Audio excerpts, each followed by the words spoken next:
Atherosclerosis. What is it? Atherosclerosis is hardening and narrowing of arteries, which can restrict the blood flow, and it can arise many cardiovascular diseases such as heart attack, strokes, and peripheral vascular disease. Causes of atherosclerosis. Atherosclerosis begins with damage of the endothelium or tunica intima. This damage caused by low density lipids, chemical of smoking cigarettes, and high blood pressure. These irritants break down the endothelium.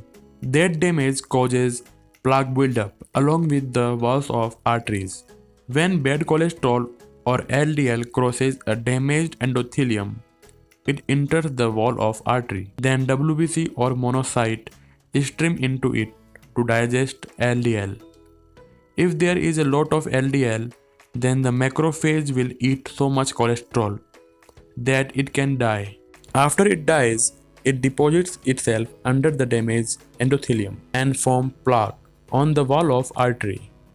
Many fragments of smooth muscles cover the plaque and form fibrous cap.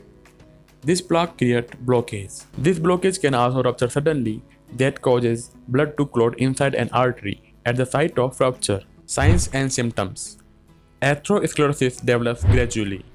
Mild atherosclerosis usually doesn't have any symptoms. Many symptoms are seen in moderate to severe atherosclerosis, such as arrhythmia, angina or chest pain, shortness of breath, paralysis, headache, and high blood pressure.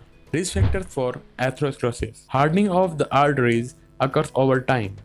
Besides aging, factors that increase the risk of atherosclerosis include high blood pressure, high cholesterol, diabetes, obesity, smoking and other tobacco use, lack of exercise, and unhealthy diet. Complications. There are many complications occur due to atherosclerosis, such as coronary artery disease, carotid artery disease, peripheral artery disease, aneurysms, and chronic kidney disease.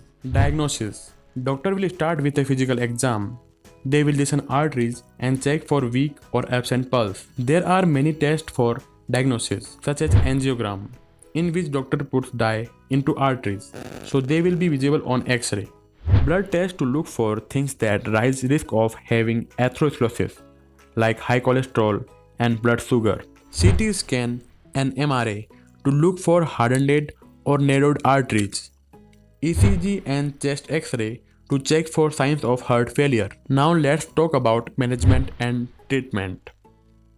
Atherosclerosis is curable by lifestyle changes and giving medication. We can slow or stop plaque formation. Lifestyle changes like healthy diet, exercise, and no smoking can reduce the risk. Medications. Drugs for high cholesterol and high pressure will slow and may even halt atherosclerosis. They could also lower risk of heart attack and stroke. Thanks for watching this video till the end.